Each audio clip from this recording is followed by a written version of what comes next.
Bismillahirrahmanirrahim. Në emër të Allahut, mëshiruesit, mëshirëbërësit. Të nderuar televizionistë të televizionit Koha, mirë se vini në emisionin Mesazhe Ramazani 2025. Jemi në mektepin e xhamisë Muharrendçe dhe mysafir të sonton kemi Hoxh Amar Jakupin, me të cilin do të bashkëbisedojmë për një temë që ju intereson gjithë muslimanëve pikërisht në këtë muaj të bekuar të Ramazanit. Bëhet fjalë për zekatin dhe fitrat. Hoxh i nderuar, mirë se vini në emision. Mirë se u gjetë. Si definohet zekati në aspektin etimologjik dhe terminologjik? Bismillahirrahmanirrahim. Alhamdulillahi rabbil alamin. Wa afdalu salati wa atammu taslimi ala sayyidina Muhammadin wa ala alihi wa sahbihi ajma'in. اللهم أخرجنا من ظلمات الوهم وأكرمنا بنور الفهم وافتح علينا بمعرفة العلم وسهل أخلاقنا بالحلم واجعلنا ممن يستمعون القول فيتبعون أحسنه وبعد. Falendrimet dhe lavdërimet I takojnë vetëm Allahu xhaleshanuhu, ndërsa përshëndetjet dhe selamet qofshin mbi të dërguarin e tij Muhammedin sallallahu alaihi wasallam, mbi familjen e tij të pastërt, mbi shokët e tij besnik dhe mbi ata të cilët e ndjekin apo e pasojnë rrugën e tij deri në ditën e gjykimit. Fillimisht desha që t'ju falenderoj për mundësinë e dhënë dhe lut Allahun xhaleshanuhu që t'ju shpërblej për mundin dhe t'ju jap sukses dhe bereqet në emisionet e ardhshme. Amin, faleminderit. Sa I përket zekatit, zekati konsiderohet prej ibadeteve apo adhurimeve më kryesore. Një ashtu konsiderohet rukën min erkanil islam, shtyllë prej shtyllave të islamit. Bile konsiderohet shtylla e tretë e islamit. Tash do ta definojmë zekatin në aspektin etimologjik gjuhësor, më pastaj do ta definojmë edhe në aspektin terminologjik. Në aspektin etimologjik, zekati ka më shumë kuptime, por unë do t'i ceki vetëm 2 kuptime që ndërlidhen direkt me zekatin. Kuptimi I parë është ennema az-ziyada, do të thonë shtim. Me anë të dhënies së zekatit ti e shton pasurinë. Në fakt, në realitet, kur e japim zekatin, paksohet pasuria jonë. Por Allahu xhaleshanuhu të furnizon min haythu la yahtasib, prej aty ku nuk e pret. Dhe për shkak Paksimi është me mendimin e njeriu, do të thonë me logjikën. Po, me logjikën e njeriu normal paksohet, ndërsa tek Allahu xhaleshanu ta dyfishon atë dhënie të zekatit. Një ashtu ka kuptimin e tuhur ose tahara, pastrim I pasurisë. Eventualisht gjatë biznesit ton, gjatë tregtisë ton, mund të hyjë një pasuri haram në pasurinë tonë. Dhe ne me dhënien e zekatit ne e pastrojmë pasurinë tonë. Ndërsa në aspektin terminologjik, këtë e definon më së miri Hasan bin Ammar ash-Shurumbulali në librin e tij të njohur Maraqil Fallah, Sharh Matan Nur al-Idah, ku e definon, thot temliku malin makhsus min shakhsin li shakhsin makhsus. Posedim I një pasurie e përcaktuar për persona të përcaktuar. Çka do të thotë kjo? Se shariati e përcakton pasurinë që e jep si zekat. Një ashtu shariati e parasheh dhe e përcakton për personat të cilët jepet zekati. Çka është dispozita apo hukmi I dhënies së zekatit? Hukmi apo dispozita e dhënies së zekatit është obligative, është farz dhe obligueshmëria e saj faktohet me argumente kuranore dhe argumente të sunetit dhe me ixhman e muslimanëve, që do të thotë me konsenzus të muslimanëve. Të marrim argumente kuranore. Argumente kuranore kemi të shumta. Do ta marrim atë shprehjen ku thot Allahu xhaleshanuhu wa atu zakata, në mënyrë urdhërore, jepeni zekatin. Një ashtu Allahu xhaleshanuhu e përmend së bashku zekatin me namazin në 82 raste apo 82 ajete, ku thot wa aqimus salata wa atu zakata. Jepeni, thot faleni namazin dhe jepeni zekatin. Dhe kjo tregon 82 herë Allahu xhaleshanu e bashkon namazin me zekatin, Kjo simbolizon, tregon vlerën dhe pozitën që e ka zekati. Një ashtu argumente nga Suneti kemi te hadithi pejgamberit sallallahu alaihi wasallam ku thot, te hadithi ku quhet buniyal islamu ala khamsin, është ndërtuar Islami apo është ngritur Islami mbi 5 shtylla. Dhe shtylla e tretë thot wa itaiz zakah, dhe jepeni zekatin. Kjo janë disa argumente nga Kurani dhe Suneti. Me qenë se as shpesh përmendet në Kur'an dhe është urdhër i Allahu xhaleshanu, kush obligohet për dhënien e zekatit? Për obligueshmërinë apo kush obligohet për dhënien e zekatit, kemi në literaturën e fikhut të medhhebit ton, obligohet personi i cili është i lirë, jo robit. Robit nuk i obligohet dhënia e zekatit. Një ashtu të jetë në moshën madhore bulugut. Një ashtu duhet të jetë i mençur aqil për dhënien e zekatit. Një ashtu duhet ta ketë nisabi. Nisabi është domethënë ajo shuma e caktuar për dhënien e zekatit. Në qoftë se nuk e posedon nisabin, ti nuk obligohesh me dhënien e zekatit. Një ashtu e fundit është hawalanil haul, kalimi i vitit. Duhet ajo pasuri që ndroj të flejë në shtëpi, ta bëje vitin dhe për atë pasuri duhet t'japish zekat. Dhe një ashtu mos e harrojmë se zekati duhet të jepet me nijet, sepse nijeti në zekat është shart, është kusht, edhe në zekati është ibadet. Ibadeti duhet patjetër të jepet me nijet. Që dallohet ibadeti prej adetit, zakonit, duhet bëhet nijeti. Edhe me bërjen e nijetit, ti japish zekatin. Në Kur'an përmenden 8 grupe, Po. cilave u takon zekati. Po. Cilat janë? Janë 8 kategori, ne nuk do t'i him ajetit kuranar edhe pse ajet është në surën Taube, ajeti 60, por do t'i përmendim kategoritë. Kategoria e parë që përmendet në ajetin kuranar është el faqir, fukaraja, apo i varfër. Kush konsiderohet i varfër sipas shariatit? Sipas shariatit, i varfër konsiderohet ai person i cili ka pasuri, por pasuria e tij nuk e kap nisabin.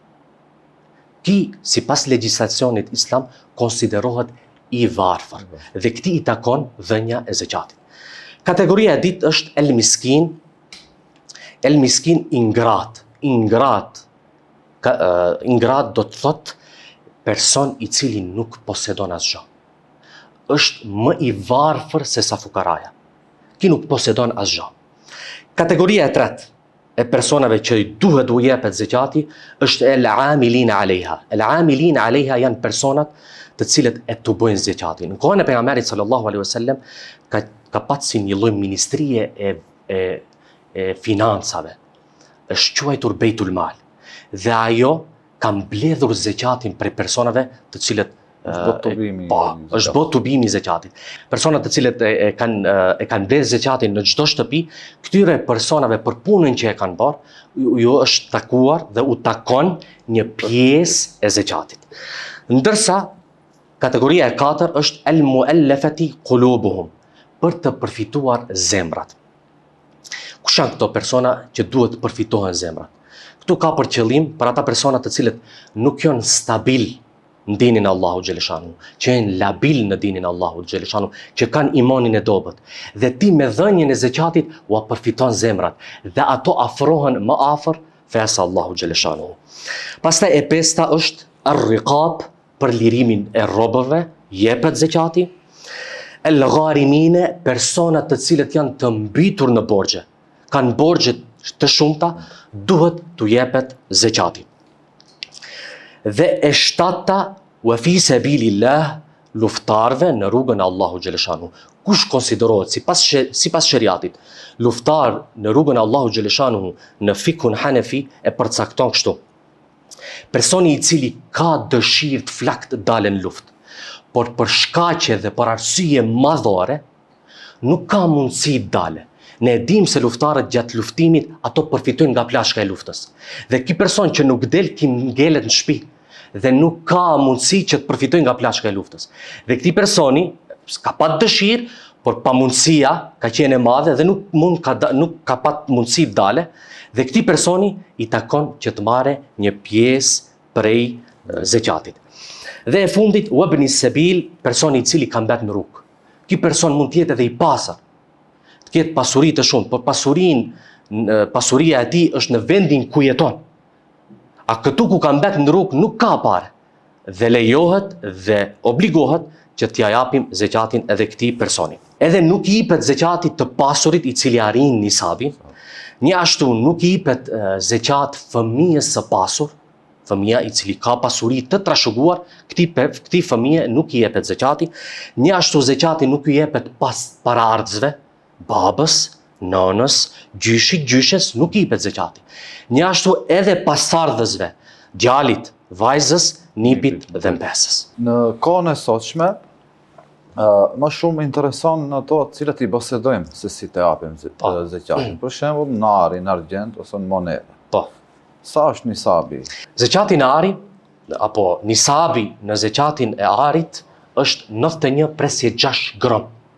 Në qoftë se arrin këtë shumë, dikush e më tepër apo e përpjet, duhet ta jep 2.5% e saj. Ndërsa zeqati në argjend, apo nisabi në argjend, është 700 gram. 700 gram, prej 700 gramve duhet të jepet 2.5% i saj. Ndërsa në vlera monetare bazohet apo përfitohet nisabi nga ari. Ari, thamë më herët, është 91.6 gram. Edhe kjo, sipas berzës aktuale, gramazhi i arit është 88.25 euro. 88.25. Si llogaritet zeqati në monedha? Zeqati në monedha llogaritet 91.6 herë 88.25 është e barabartë me 8.083 euro. Do me thonë, nisabi i zeqatit në monedha aktualisht është 8.083 e përpjet. Kjo ndron çdo herë, varësisht gramit të arit që e keni më. Sipas berzës aktuale. Ç'është sadakatul fitri? Tash kalojmë te sadakatul fitri. Dhe kujt i obligohet dhënia e saj? Po. Sadakatul fitri është një ibadet, adhurim, por adhurim quhet adhurim material. Dhe është adhurim e cila është ekskluzive vetëm në përfundim të muajit të Ramazanit. Ndërsa zeqati jepet edhe jashtë Ramazanit. Ndërsa sadakatul fitre jepet vetëm në përfundim të muajit të shenjtë të Ramazanit. Obligoshmëria është e njëjtë edhe si zeqati, duhet të jetë personi i lirë për dhënien e sadakatul fitrit, duhet të jetë musliman, duhet të jetë mukellef, do të thonë të jetë i mençur. Një ashtu duhet të jetë poseduesi i nisabit, në qoftë se nuk e ka nisabin e zeqatit, nuk e ka obligim ta jap as edhe sadakatul fitri. Koha e saj, më sakt, fillon në ditën e Fitr Bajramit, në Fejru Thani i thuhet në gjuhën arabe, apo Fejru Sadiq, më thonë mëngjesi apo sabahu i real, sepse sabahu ndahet në dy kategori. Fejrul Kadhib, mëngjes jo real, jo i vërtet, do me thonë s'ka hi hala mëngjesi. Dhe Fejrul Sadiq, ka hi mëngjesi, do me thonë me ezanin e sabahut, fillon dhënia e sadakatul fitra. Por mund dikush të pyet, a mund të jepet më herët? Po, jepet edhe më herët, lejohet të jepet edhe më herët, lejohet të jepet edhe më vonë, mirë po, kur vonohet hyn në mekru të hrimen, do me thonë është e urirë. Pra shkak më mirë është të jepet më herët. Një ashtu desha të ceki këtu se i zoti i shtëpisë duhet ta nxjerrë sadakatul fitri për veten. Pastaj për fëmijët e tij në qoftë se janë të varfër. Fëmijët e tij të vogël dhe në qoftë se janë të varfër. Në qoftë se janë të pasur, prindit i takon të marrë prej pasurisë së tyre, sepse kanë pasuri ato. Një ashtu baba nuk obligohet, apo i zoti i shtëpisë nuk obligohet të jep sadakatul fitr për fëmijën e tij të madh, sepse ai ka mundësi që të punoj dhe ta siguroj edhe t'jep sadakatul fitr. Dhe një ashtu, i zoti shtëpisë nuk e ka obligim t'jep sadakatul fitr për gruan e tij. Gruaja në qoftë se posedon dhe ka pasuri, ajo duhet ta jep vetë sadakatul Mirë, për nëse fitri. është dëshira mund të jep. Patjetër, në qoftë se është dëshira, mund edhe ta jep i zoti shtëpisë, nuk diskutohet. Çfarë produktesh mund t'japin dhe cila është sasia e dhënies? Produktet janë të cekura në hadithin e pejgamberit sallallahu alaihi wasallam, ku thot pejgamberi sallallahu alaihi wasallam një saa hurma. Saa është një enë matse që ka qenë aktuale në kohën e pejgamberit sallallahu alaihi wasallam. Sa është e barabartë kjo saa? Saa është e barabartë me 3 kg e 250 gram. Do me thonë, duhet t'i jepet 3 kg e 250 gram hurma në produkt. Po. Dhe duhet të jepet 3 kg e 250 gram elb. Dhe pejgamberi sallallahu alaihi wasallam vazhdon thot gjysmë saa. Gjysmë saa është e barabartë me 1 kg e 625 gram. E duhet të jepet 1 kg e 625 gram grur. Ndërsa medhebin ton, Hanefi, është më e mirë dhe më e preferuar që të jepet kundër vlera e saj. Do me thonë kundër vlera e produkteve. Të jepet në pasuri, në para, në moneda. Sepse kjo është më e lehtë për të varfërin. Se në qoftë se ne vetëm kufizohemi të këto produkte, atëherë nevojtari nuk do të ai mund të ketë nevojë për produkte tjera. Edhe ai do të kufizohet vetëm ato produkte. A kur do të jepish pasuri, ai do të merr diçka që ai ka nevojë. Kaq sa i përket zeqatit dhe sadakatul fitrit, edhe një herë ju falenderoj për ftesën. Gjithashtu edhe ne ju falenderojmë fillimisht që prezentuat në emisionin tonë, Zoti t'jape jetë gjatë, shëndet dhe shumë suksese. Faleminderit. Të nderuar teleshikues, ju urojmë agjerim të lehtë dhe të pranuar dhe ju falenderojmë që ishit me ne. Jemi në fund të emisionit, deri në takimin e radhës. Assalamu alaikum wa rahmatullahi wa barakatuh.